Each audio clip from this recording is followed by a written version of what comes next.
I got to ask you about the buds training before we finish up, because it's something we talked about last time. Yeah.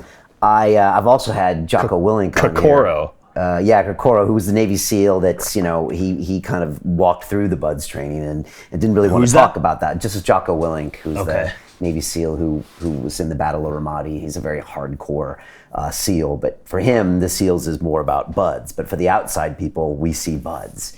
And it's something that you've gone through the civilian version of. Tell me about your experience there in San Diego, I guess, and what we don't know about that training, that process, physically, mentally.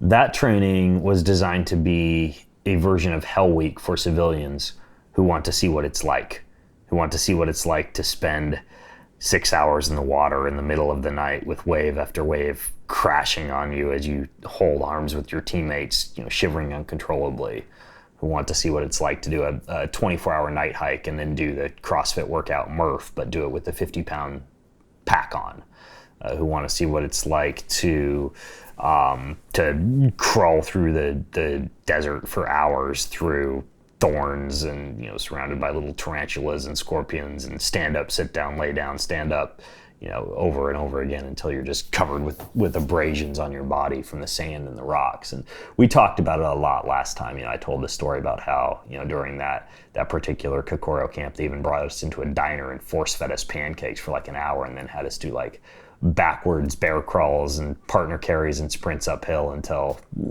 all of us had shat our pants and had vomit coming out of our mouths. And we went in and did an hour of hot yoga before a 4-hour beat down on the grinder with cold water getting sprayed in the face. And I actually partnered up with SealFit, and we're doing a mini event like that for 12 hours at my house in my land in the forest. We're going to fill that 19-foot pool with ice, and we're going to turn the entire obstacle course into a sufferfest for 12 hours. It's called the 20X. It's like a mini version of that. Okay. Is it the hardest thing you've done, the buds training? It was up until a few months ago. And don't get me wrong, I highly honor Navy SEALs, men and women who serve our country. I do not propose that I am at their level, because we didn't have boats, we didn't have guns, right? Like I am not in the military, and so I don't want somebody to think that I'm saying I'm a Navy SEAL now. But that particular camp, Kokoro, man, I mean, like if you want to be strong, and I don't know if you've had Mark Devine in here or not. No, not yet. I want to. You should pick his brain. And Kokoro is the camp in... Kokoro is the name of the camp in San Diego that they put on. That's like the version of Hellway. And so what I did was their 5-week or their 5-day SealFit Academy that culminates with another 3 days of this Kokoro at the end of it. Okay. Intense. So 8 days? I was there for a total of 7 days. Okay. Yeah. But Joe De Sena has an event on his farm called the Agoji, which is named after the intense training that they used to put the little Spartan boys through. Okay. And I went and did his 50-hour Agoji event a few weeks ago. It just so happened that it was the coldest cold snap in 50 years back east, and it was 38 degrees below zero in this event. And it was comprised of everything from orienteering and mapping your way through the wilderness in the middle of the night in this snow, to standing for 5 hours barefoot inside of his barn, just standing at attention, doing absolutely nothing, to dragging a canoe across a frozen lake, a canoe full of hundreds of pounds of our rucksacks, but all in intense cold, where if you pulled down your pants to take a shit, you'd get frostbite on your ass cheeks. Where normally in a race you'd go through an aid station and there's Gatorade and Powerade and energy bars, and like in this race there'd just be like 12 rock solid frozen fish sticking up out of the snow that you had to somehow, with your fire kit, figure out how to cook using a little metal pot that you had and anything you could collect from the forest to burn. I mean, it was nuts. They intentionally make these very, very hard for you. Does that make it even harder when you're like... 2 people dropped out by losing their toes in like the first few hours of the event. I mean, like, just... Does it make it harder to do when you know that Joe is behind the scenes making you do all this stuff, and you're like, really, Joe?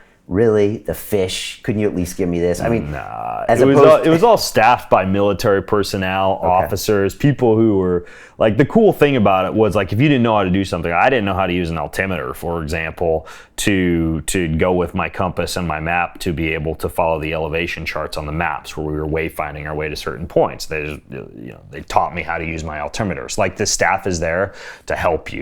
We had a certain point where we had to make a shelter in the woods, and they taught us how to like make our fire next to the woods so that the rock that we built the fire next to would radiate heat into the tent. So you pick up little life skills in these type of things. But in my opinion, because of the intense cold, like that was harder even than the Kokoro, just because there was much higher risk of like death and hypothermia and losing a limb, and that amount of cold just sucks. Like when you can't take a deep breath because you feel like your lungs are gonna freeze, and it's the first night and the sun is setting, and you gotta last all night and then the next day and then watch the sun set again and last the next night and the full next day. I mean, it's a long freaking time. Yeah, so Joe takes it to the next level, doesn't he? I mean, he started off with the death race, which was that. This is just like the new version of the death race. Okay, and that was the original race where you didn't know if people would show up. Exactly. And it was like 100 hours, and you had to do all these like death type nonsensical. And there is no finish line. It's just done when it's done. When you're dead. When they decide it's done. No, you get a little coin, right? Like no check, no giant check. To watch the rest of this fascinating interview, click on the link below and go to londonrealacademy.com. There you can sign in with your social media, log in and watch the rest of the episode for free, along with all of our episodes on London Real, my webinars, and all of our premium content, all located over at londonrealacademy.com. So click on the link below, you'll be directed there and you can watch the rest of this fascinating interview, and I'll see you there.